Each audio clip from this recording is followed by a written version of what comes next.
Como eu já falei com vocês, eu quero falar sobre quadrinhos, mas eu quero falar do meu tipo de quadrinho, que são aquela geração dos anos 80. Eu queria falar um pouco de Bernie Wrightson. Ele tem uns 60 e poucos anos, nasceu em 48, e ele trabalhava para um jornal produzindo desenhos e tudo mais, quando ele conheceu Frank Frazetta. Para quem não conhece, eu ainda vou falar um bocado sobre ele. E Frazetta recomendou a ele de que ele começasse a investir nos desenhos dele, que ele começasse a produzir quadrinhos.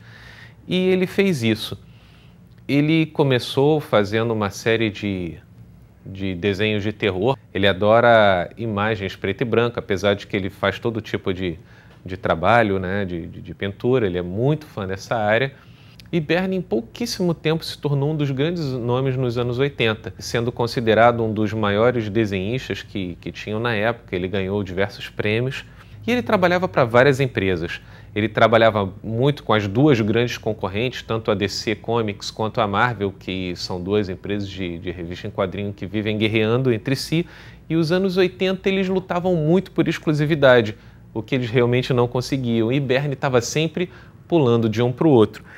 Bernie Wrightson ficou famosíssimo na época com a DC produzindo O Monstro do Pântano, em que ele realmente deu um tchan naquela criatura. A Marvel tinha uma criatura muito parecida que acabou nunca alavancando. Então Bernie é quem fez, né, com que O Monstro do Pântano realmente pudesse explodir. Um dos trabalhos memoráveis que ele teve foi que ele levou 7 anos produzindo em torno de 50 imagens de altíssima definição, né? Tudo feito a nanquim com detalhes riquíssimos, contando a história de Mary Shelley, de Frankenstein.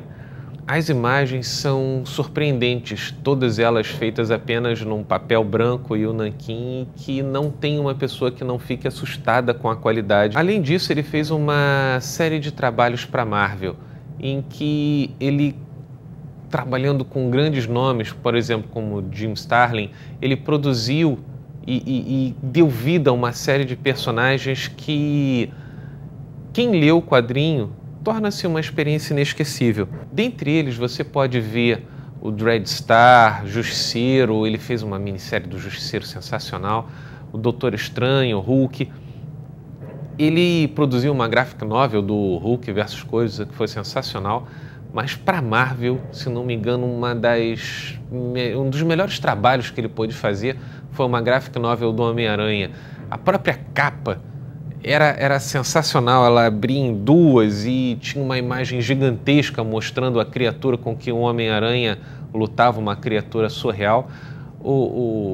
A história em quadrinho realmente foi espetacular. Para Warren, ele pôde produzir também uma série de coisas, mas o grande destaque dele, óbvio, era a Vampirella. Eu sou fãzíssimo de Vampirella. E para DC, ele pôde produzir histórias tanto do Super-Homem quanto do Batman. Ele, óbvio, o Monstro do Pântano. E ele também produziu nos anos 80 uma minissérie do Batman. Aqui no Brasil ficou conhecido como O Messias, Batman, O Messias. Que minissérie sensacional, sensacional, sensacional. Ela saiu pouco depois do Batman Cavaleiro das Trevas e é uma minissérie que não tem como não te prender. Apesar de tudo, de todas essas grandes produções, na minha opinião, o melhor quadrinho que eu já li de Bernie Wrightson foi uma minissérie pequenininha, em 4 edições, que aqui no Brasil a Abril lançou dentro das revistas mensais, em que era uma história da Liga da Justiça chamada Aberração Cósmica. A história, ela teve apenas 4 edições, a história ela é simples, mas teve tanta emoção. Numa outra dimensão, seres de energia, os macrolates, eles vêm para a Terra para tentar destruir a Terra. E um personagem de luz, que é o herói, o Zarolat, ele vem para a Terra também para tentar protegê-lo. Só que como são criaturas de energia, eles não conseguem ficar vivos aqui na Terra por muito tempo. Então os macrolates, os inimigos, eles entram dentro de uma pessoa que é muito ruim e começam a controlar e dão superpoderes para aquela pessoa. Já Zarolat, que é o herói, ele vem para a Terra, mas ele não consegue tomar a vida de uma pessoa. Então o que ele faz? Ele entra dentro de uma pessoa que acabou de morrer. No caso, era um pai de família, um homem, né, casado, que tinha um filho pequenininho. Ele entra no corpo dele e torna-se super poderoso. Só que o corpo dele fica extremamente instável, porque era uma pessoa que já estava, apesar de estar pouco tempo morrendo, ele já estava em decomposição. Então o corpo dele fica instável. Então a Liga da Justiça vê que existe uma pessoa super poderosa que está causando um certo alvoroço e eles vão para lá. Só que o Zarulati é super poderoso, ele tem um objetivo: acabar com os Macrolates antes que eles destruam a Terra. E ele não tem tempo para parar para conversar com a Liga da Justiça. Então a Liga da Justiça começa a brigar com ele, eles lutam muito, tem cenas assim alucinantérrimas. E quando ele consegue explicar para a Liga da Justiça o que está acontecendo, eles vão, lutam, conseguem destruir os Macrolates.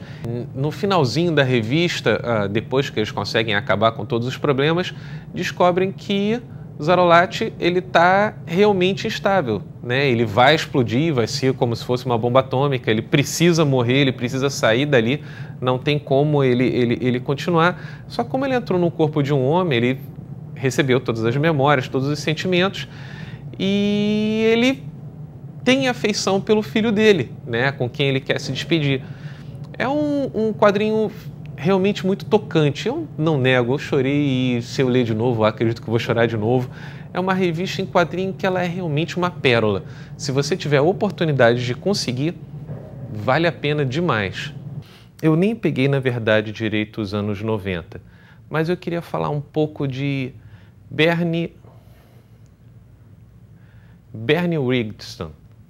Bernie Wrightson. Uma das coisas memoráveis de o melhor quadrinho que eu já li de Bernie Wrightson